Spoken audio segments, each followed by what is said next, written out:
All right, back like we never left because we never did leave. You got your boy Love on the Hate One, and your boy Gil is in the building. And we back at y'all with another radio call. You guys already know we finna cook, man. Listen, Keith Thurman versus Sebastian Fundora, man. Oh, shit. I'm so hyped about this fight, man.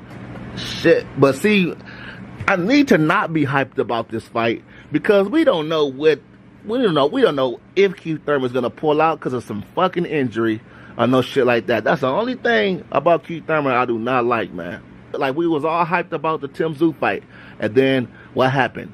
Keith Thurman pulled out the fight. So it's just like when it comes down to Keith Thurman, man, it's just like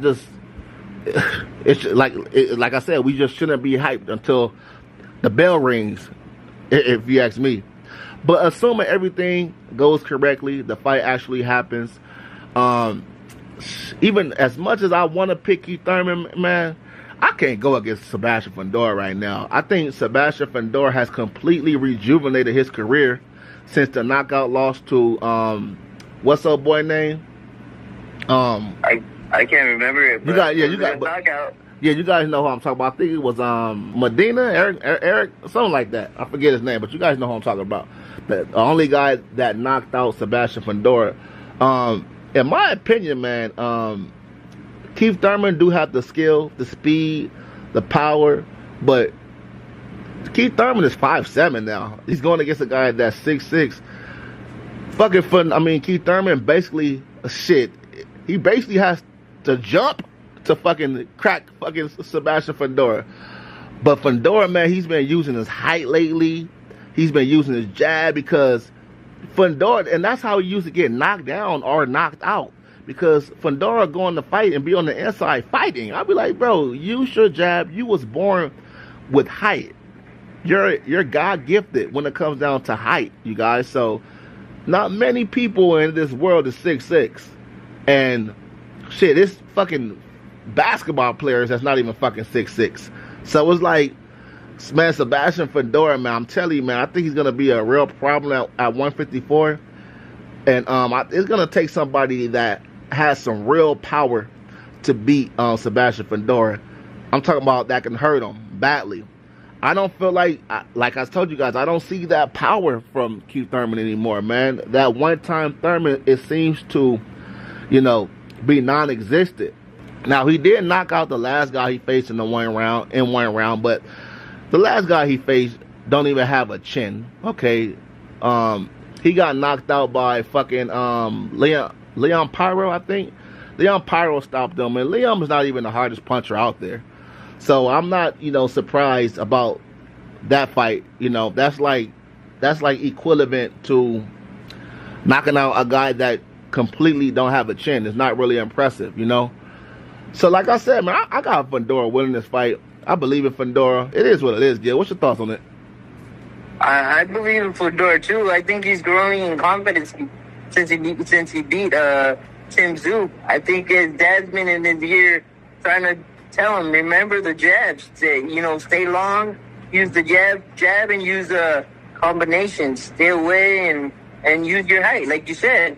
Because his thing is when he gets hit with a good shot, he starts trying to fight on the inside, and that could be dangerous for you because you could get caught with a counter and get beat. So I think if he stays on his P's and Q's and uses the jab, keeps distance, it's gonna be hard for Keith Thurman to come on the inside. And because my recommendation for Keith, you gotta be chest to chest. Don't let him get the distance. But how are you gonna get inside? That's the issue.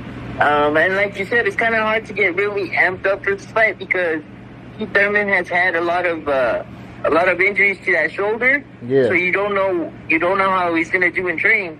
The thing is with Keith Thurman, he's a great talker. He can talk himself into a fight any day of the week. Great talker.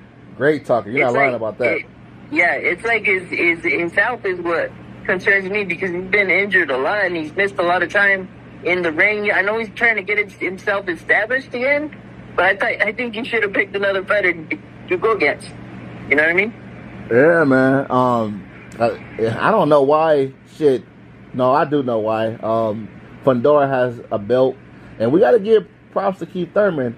You know, one thing about him, like, he's willing to fight. Well, at 154, I'm noticing he's willing to fight the top guys. It looks like, you know, he calls out Jamel Charlo. He wants to fight Fundora, and I think Fundora, he is that guy at 154. It's starting to seem like, man.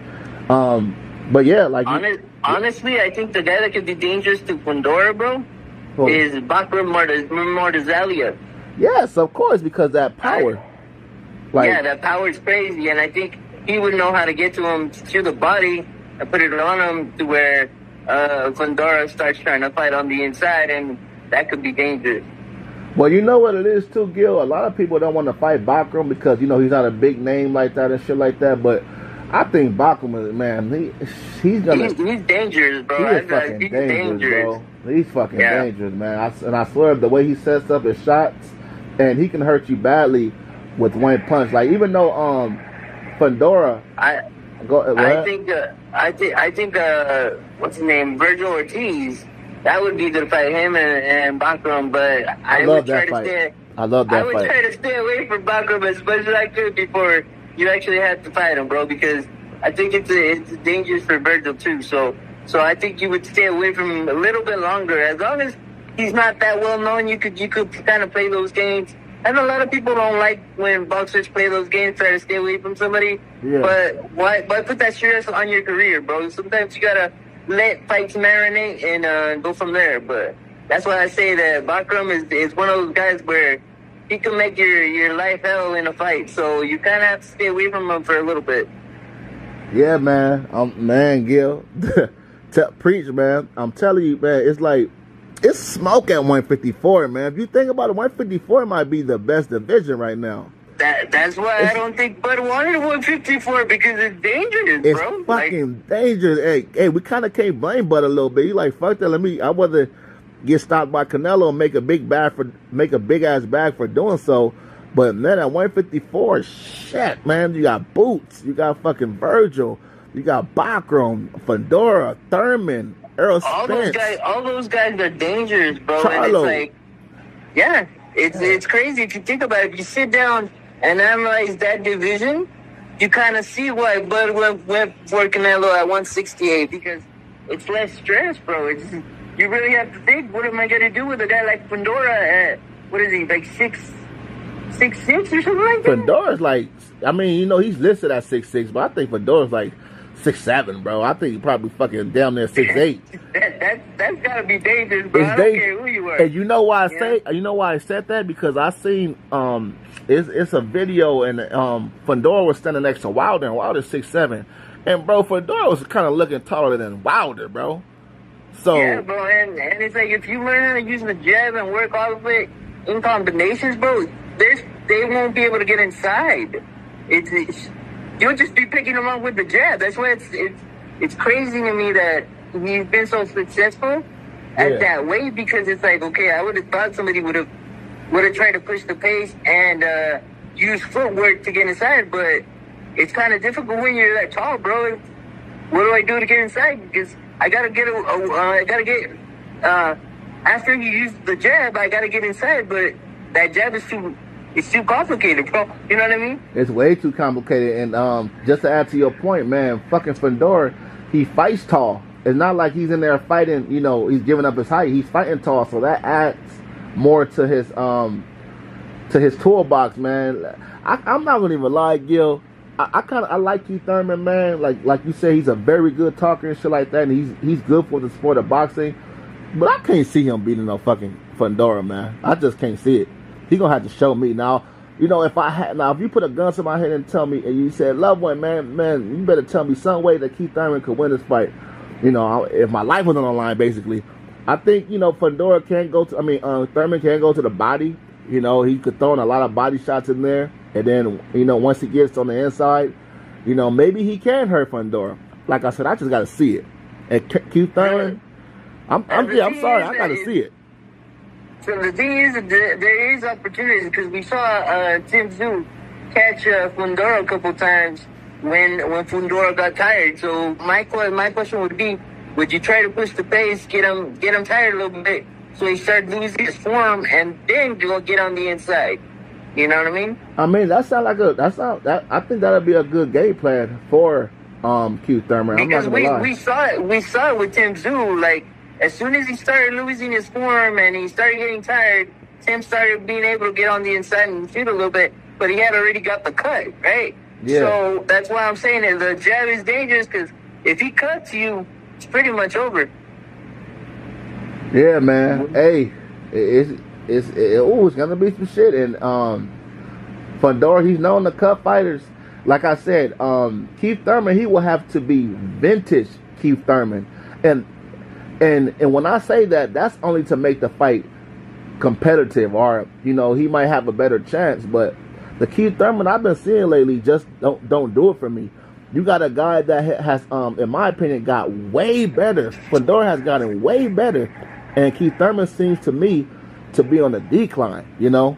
But like go ahead. I'm gonna put it like this, bro. If I'm Fundora, bro, I keep distance and aim that jab at Keith Thurman's shoulder. You won't want to throw it. You won't want to throw the hook. So you keep aiming at that fucking shoulder that's been messed up, and you take advantage of it. You know what I mean? Yeah, you're not doing anything illegal, bro. You're using what you know is his weakness, and you're using it against him. You try to keep distance so they don't get at you, and pick them apart that way. Yeah, that's probably I think that's probably Keith Thurman's game plan, and it may work. Just go anywhere downstairs. The fucking arms. Go to the stomach area. Anywhere, but don't be jumping up. You got to jump up in the air to fucking punch fucking Fundora and shit like that. That shit is crazy. Superman punch, bro. Superman punch. Got to be some Superman punches and shit like that, man. It is what it is, though. But yeah, I got Fundora winning this fight. I think Fundora win by. I think he'll win by decision over Keith Thurman. I think Keith Thurman, because Keith Thurman he do have some good foot speed, way better foot speed than Tim Tszyu. So I feel like he could avoid a lot of big shots. But Fundora, I think that jab is gonna get him the victory, and he's the champion. We'll figure it out, Gil. But you got any more final thoughts on it? Cause we 15 minutes in. I honestly think the confidence that he's showing, bro, with having those wins and having that belt, bro, like, he's shown that. That's what they say. When you're a champion, bro, you find a new confidence, and it's harder for people to beat you, because you know that it's going to take a lot for them to get it one on you. Right. But you know what? Hold on. I see it right here. Okay, I forgot. Xander Zayas do have a belt. I forgot about that shit. He does? Yeah, he fought. No wonder he's calling out Bergdorf. Yeah, he fought for a vacant. He fought for a vacant title, I think. And Bacham, he got the IBF. So it's those are the other two. Yeah, it's Terrence Crawford. He has a WBA still, but that's gonna eventually somebody's gonna fight for that belt eventually.